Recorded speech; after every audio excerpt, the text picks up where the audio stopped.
پیارے دوستو، کیا آپ جانتے ہو دنیا کی تاریخ میں سب سے پہلا قتل کیوں ہوا اور کس نے کیا؟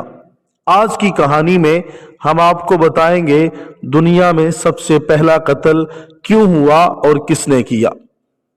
حضرت آدم علیہ السلام کے دو بیٹے تھے، حابیل اور قابیل۔ قابیل نے حابیل کو قتل کیا تھا۔ قتل کیوں کیا تھا؟ قابیل اپنی بہن سے شادی کرنا چاہتا تھا۔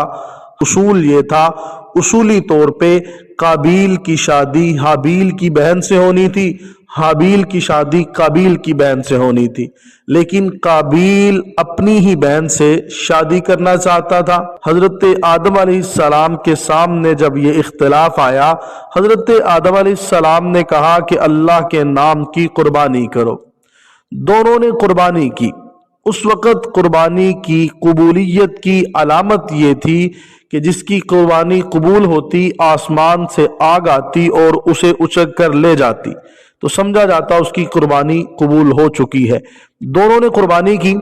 حابیل کی قربانی قبول ہوئی، قابیل کی قربانی قبول نہ ہوئی۔ اسی وقت قابیل کے دل میں حسد پیدا ہوا۔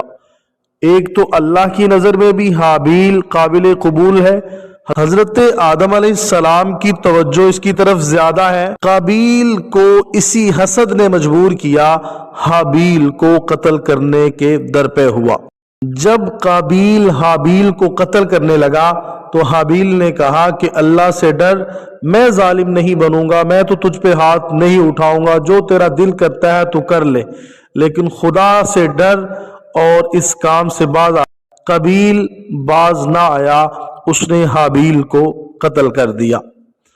اس کے بعد قابیل دفنانے سے بھی قاصر تھا، اتنی عقل اور شعور بھی نہیں تھا، تو ایک کوے کے ذریعے اللہ نے یہ شعور دیا۔ مرے ہوئے کوے کو دوسرے کوے نے دفنایا، اسی کی طرف دیکھتے ہوئے قابیل نے حابیل کو دفنا دیا اور پھر بعد میں شرمندہ ہوا، نادم ہوا، لیکن اب پچھتاوا کس کام کا، اب تو یہ بہت بڑا جرم کر چکا تھا۔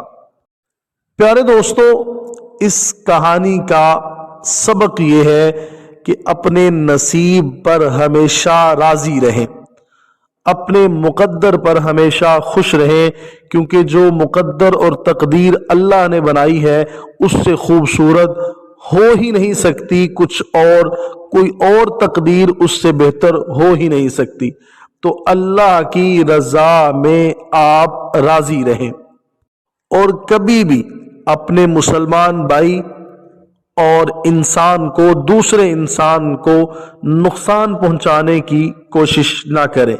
قابیل نے حابیل کو نقصان پہنچایا، دنیا میں ہی اللہ نے سزا دے دی کہ پنڈلی کی ہڈی باہر نکل آئی اور وہ منہ اٹھا کر سورج کی طرف دیکھتا رہتا، ایسے ہی سرگرداں رہتا، یہ دنیا میں اسے سزا ملی۔